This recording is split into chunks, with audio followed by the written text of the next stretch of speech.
शीला विनीश, आपके पास आऊंगा। क्या वैक्सीन लेने के बाद कोई समस्या आएगी, ये सवाल पूछ रहे हैं।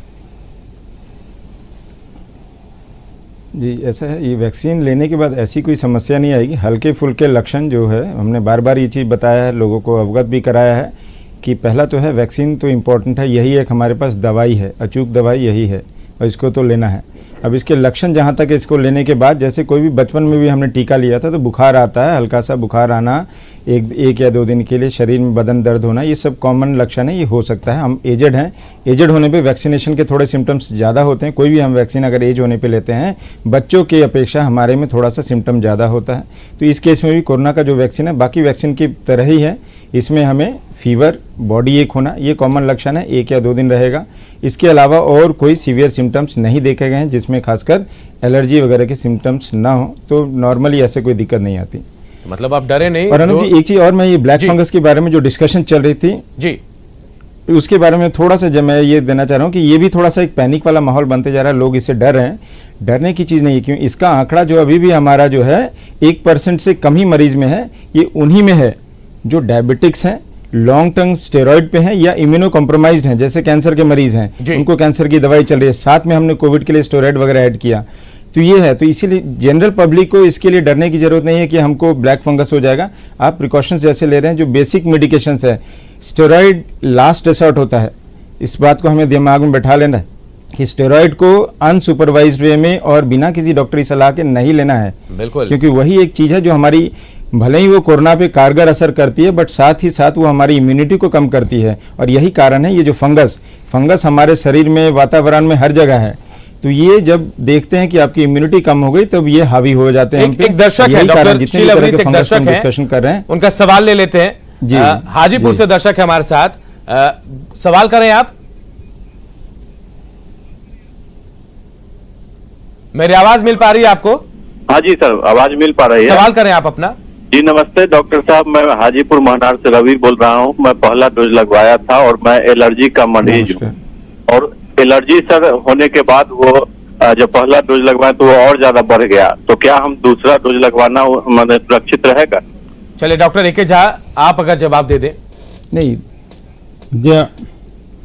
ये किस तरह का एलर्जी है इनका, इसके बारे में इन्होंने चर्चा नहीं किया है। स्किन एलर्जी है या रेनोफेरेंजियल एलर्जी है, खांसी बराबर रहती है जी, किस प्रकार का एलर्जी है? प्रायः जो है चमड़े का, स्किन के एलर्जी से लोगों का मतलब रहता है, या सर्दी उर्दी से मतलब रहता है, जो नाक के डिस्चार्ज से मतलब रहता है एलर्जी, उसी को लोग कहते हैं। या आजमा का हल्का लक्षण रहता है, उसमें भी कहते हैं।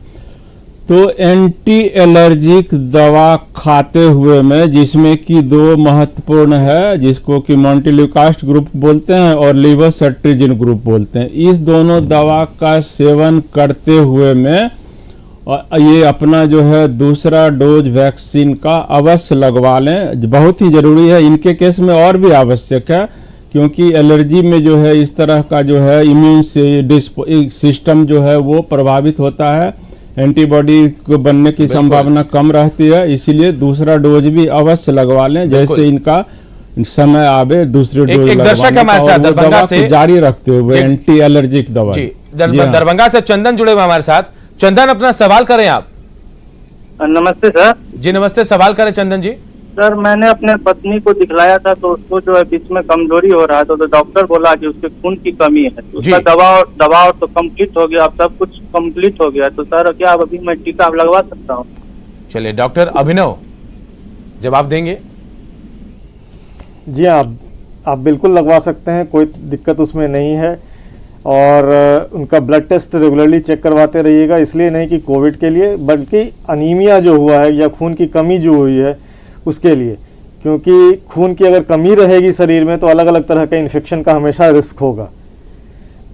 तो खून अच्छा केला, ये सब बेदाना, ये सब जरूर सेवन करवाइए और आराम से सारा कुछ खिलाइए, और वैक्सीन दिलवा सकते हैं, बिल्कुल कोई दिक्कत वैक्सीन नहीं। ले सकते हैं आप, इसमें परेशान मत होइए। डॉक्टर शीला विनीश, एक बार फिर आपके पास आऊंगा।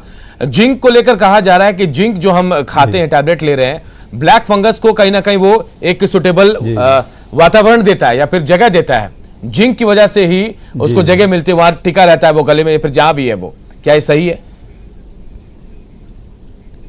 जी देखिए, अभी सारे जो हमारे जितने पोस्टुलेशंस हैं, जितने स्पेकुलेशन, ये सारी चीज़ें अभी फुल प्रूफ किसी चीज़ को हम नहीं मान रहे, बट हाँ किसी भी चीज़ का अति होना, जैसे हम जिंक का क्या कर रहे हैं, हम रेगुलर अब जब से कोविड हुआ है हम जिंक खाए जा रहे हैं, बाकी विटामिन की मात्रा मतलब डेली खा रहे हैं जो हम पहले नहीं खाते थे। तो हाइपर विटामिनोसिस या कोई भी एसेंशियल एलिमेंट्स हैं जिसकी अधिकतम होने से नुकसान कहीं ना कहीं पहुंचता है। जिंक पर से एट्रीब्यूट, क्योंकि अभी हमने जैसे कोविड में कहा ना कि सीरम फेरिटिन जो लेवल बढ़ा होता है, जैसे बाकी मार्कर्स हम जिसमें करते हैं, डी डाइमर हो गया, IL-6, इस प्रकार एक सीरम फेरिटिन होता है जिसमें आयरन की मात्रा हम देखते हैं ब्लड के अंदर बढ़ी हुई है। ये भी एक कहा गया है कि ये कोरोना जो मरीजों में फंगस का ज़्यादा होने का कारण शायद एक ये भी है। उसी प्रकार जिंक को भी एट्रीब्यूट किया जा रहा है, बट फुल प्रूफ तरीके से हम ये नहीं कह सकते। तो इसलिए मैं कहना चाहूँगा कि कोई भी चीज़ का अति ना करें, कोई भी दवाई ले रहे बिल्कुल कुछ फेज में लें, फिर उसका एक ब्रेक दें। 2 हफ्ते हमने लिया, 1 हफ्ते ब्रेक करिए, फिर उसके बाद लीजिए, नहीं तो वो जो आपके बॉडी में एक्युमुलेट हो रहा है तो कहीं ना कहीं विटामिन होने के बावजूद वो क्षति पहुंचा सकता है। बात करेंगे डॉक्टर शीला, ओवरडोज किसी चीज का नहीं होना चाहिए जी। एक दर्शक है मोहम्मद मलिक, रांची से जुड़े हैं। मलिक साहब सवाल करें अपना। मोहम्मद मलिक जी, आपको मेरी आवाज मिल पा रही है? लगता है उन तक आवाज नहीं पहुंच पा रही। डॉक्टर शीला अवनीश, एक आपने बहुत अच्छी बात बताई। मैं आपसे जानना चाह रहा हूं कि अगर जिंक खा रहे हैं लोग, तो आप कह रहे हैं कि जिंक को 1 हफ्ते बाद या फिर कोई भी दवाई 1 हफ्ते लेके 1 हफ्ते छोड़ दे, सारी दवाइयों को क्या ऐसे ही लेना है? नहीं, सारी दवाई नहीं, मैंने सिर्फ विटामिन के लिए, मैंने स्टेरॉइड के लिए कहा, क्योंकि अभी जो हमारे बेसिक इसमें जो कि इलाज में पद्धति में जो हो रहा है, लोग विटामिन खा रहे हैं, जैसे बी हो गया, सी हो गया, डी हो गया, इसी प्रकार जिंक है जिसको हम मानते हैं कि ये भी रामबाण की तरह है, और स्टेरॉइड। तो स्टेरॉइड तो मैं कहूँगा कि कोई अपने मर्जी से बिल्कुल ना ले, क्योंकि ना तो हम इसका डोज का आइडिया है और किस मात्रा में किस ड्यूरेशन के लिए लेना है और किस मरीज में लेना है। वो स्टेरॉइड का रोल मॉडरेट टू सीवियर, जो कोविड जिसको हम कहते हैं लक्षण है, उन्हीं में उनका है। जो माइल्ड केसेस है उसकी स्टेरॉइड की कोई रोल नहीं है, तो इसीलिए वो अपने से हम उसमें बिना स्टेरॉइड के भी ठीक हो सकते हैं। हाँ, जहाँ तक कि बाकी दवाइयाँ हैं जैसे एजिथ्राल हो गई, जो लोग कॉमनली लेते हैं, व्हाट्सएप पे भी सर्कुलेट होता है, सबको आज के सोशल मीडिया के माध्यम से सबके हाथ में, सबके मोबाइल पे है। तो मैं फिर कहूँगा एंटीबायोटिक भी ना लें बिना डॉक्टरी सलाह के। हाँ, जहाँ तक विटामिन की है तो अगर वो आप लेते हैं ओवर द काउंटर, ये सारी दवाइयाँ आराम से मिल भी रही हैं, तो हम उसको रेगुलर बेसिस, कंटिन्यूस बेसिस पे ना लें, क्योंकि विटामिन भी अत्यधिक मात्रा में नुकसान पहुंचाता है। तो उसको हम लें तो एक ब्रेक के साथ लें।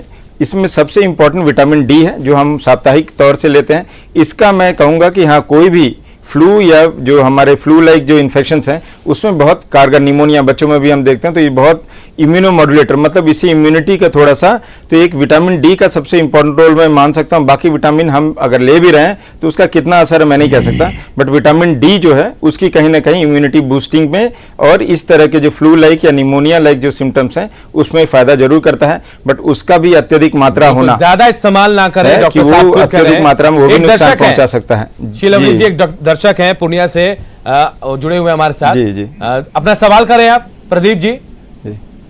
हाँ सर, हम ये बोल रहे थे, मेरा भाई है, उसको इपिलेप्सी का दवाई सब चलता है। किस चीज का? इपिलेप्सी जी।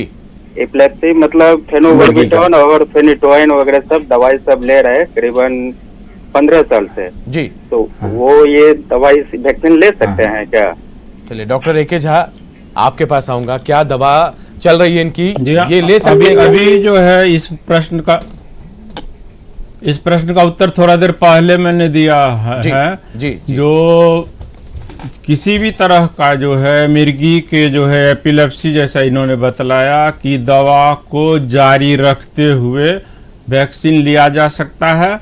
उस समय जो है उस आदमी को सिर्फ बुखार नहीं रहना चाहिए, और जो वैक्सीन स्थल पर जो है वैक्सीन कैंप पर जो चिकित्सक रहते हैं उनसे सलाह के उपरांत जो है वैक्सीन जो है ले सकते हैं। इनमें एपिलेप्सी जो है कोई कंट्राइंडिकेशन नहीं होता है, दवा जारी रखते हुए ले सकते हैं वैक्सीन। चलिए, बहुत अच्छी बात बताई। डॉक्टर अभिनव, मैं आपके पास आता हूं।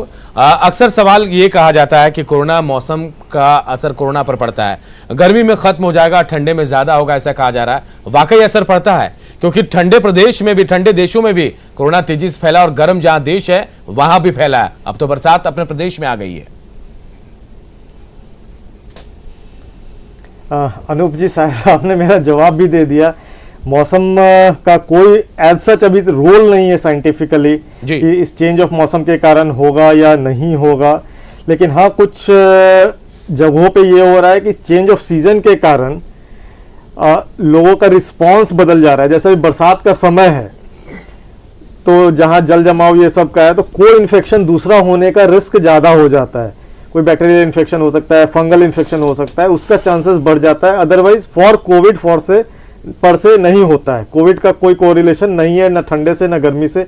1 साल से कोविड लोगों को हो रहा है। At no point of time COVID 0 हुआ नहीं पिछले 1 साल से, तो इस पे प्रेडिक्शन थोड़ा मुश्किल होगा। चलिए, एक दर्शक हैं मुजफ्फरपुर से, अनिल जुड़े हैं। अनिल, अपना सवाल कर सकते हैं आप। हमको ये पिछले साल विटामिन डी का कमी हो गया था जी, तो विटामिन डी का कमी हो गया था, डॉक्टर दिखला थे, विटामिन डी के दवा दिए थे जी। अभी हम 1 महीना से 1.5 महीना से लगभग घर में, धूप हमको नहीं लग रहा है लॉकडाउन की वजह से जी। बीच में हम डॉक्टर से दिखला है, लेकिन जांच नहीं किए। दवा थायराइड का दवा हम सब दिन खा रहे हैं जी। तो विटामिन डी का दवा मेरे पास है, उसको सप्ताह में 1 गोली खा सकते हैं क्या? चलिए डॉक्टर अभिनव, आप अगर बता पाए इसका जवाब।